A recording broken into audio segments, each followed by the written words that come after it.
Monsieur le Président, mes chers collègues, lors de la discussion générale, j'ai insisté sur le fait que cette réforme était systémique. Et effectivement, ma faible habitude de l'hémicycle, encore néo-député, fait que je constate qu'on saucissonne par article, légitimement une loi, et qu'on analyse hors contexte systématiquement les impacts de chaque décision qu'on prend dans cette loi. Dans le cas des commissaires aux comptes, je pense que ça mérite quand même une réflexion plus globale sur l'entreprise. En effet, en dehors de se mettre en conformité avec les lois européennes, qui ont été rappelées plusieurs fois et qui me semble quand même quelque chose de cohérent par rapport à notre stratégie générale, il faut se poser la question, j'ai comme vous reçu de très nombreux commissaires aux comptes qui m'ont fait part de leurs inquiétudes quant à la disparition d'emplois parce qu'ils gardent le même référentiel.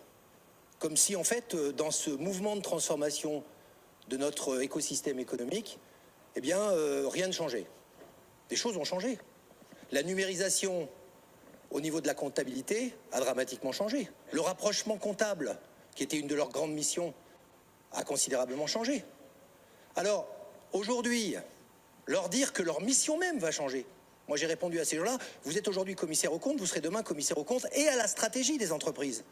Vous serez à même de conseiller les jeunes chefs d'entreprise. On parlait hier de la formation initiale, le rôle de formation et d'accompagnement par rapport justement aux données qu'ils ont, pour leur dire qu'ils ont trop de ceci, pas assez de cela, qu'ils doivent faire attention à leur stock. Ce rôle de conseil qui va largement dépasser le rôle de signer des documents qui finalement sont générés un peu mécaniquement, en tout cas numériquement, paraît fondamental. C'est pour ça que je dis à nos amis les commissaires aux comptes, ne vous inquiétez pas, ce n'est pas 10 000 emplois que vous allez perdre, c'est 10 000 que vous allez gagner. En ayant un nouveau rapport aux entrepreneurs, en ayant justement une autre logique qu'une logique de routine. Et moi je pense que si vous empilez les autres éléments de la loi, que nous allons discuter encore, j'en prends quelques-uns au hasard, dans les financements, croyez-vous qu'il va y avoir des introductions en bourse sans commissaire aux comptes ?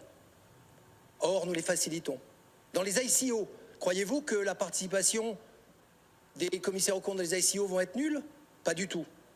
Dans les augmentations de capital, dans l'épargne retraite, pour les conseils justement aux employés ou aux groupes d'employés, aux syndicats qui vont demander vers qui vont-ils se tourner ?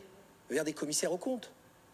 Donc je pourrais continuer la liste largement, mais je voulais vous dire qu'il faut remettre ces décisions dans le système que nous transformons, à la fois la simplification, mais surtout le bouleversement de la gestion des entreprises. Je vous remercie. Je vous remercie. Madame Le